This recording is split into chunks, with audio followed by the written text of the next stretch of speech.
আরে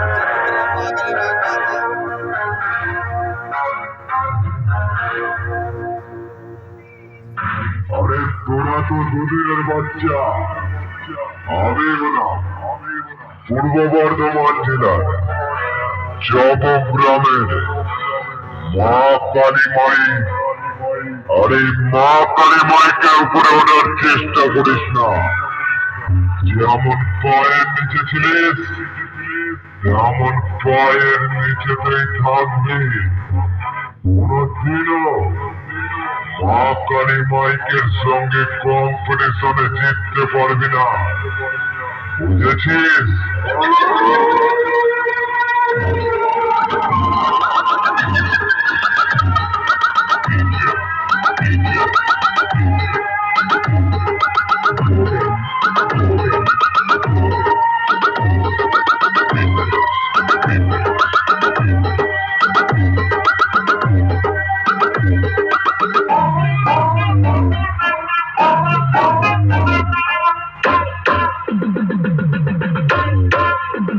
এখনো তো ঠিক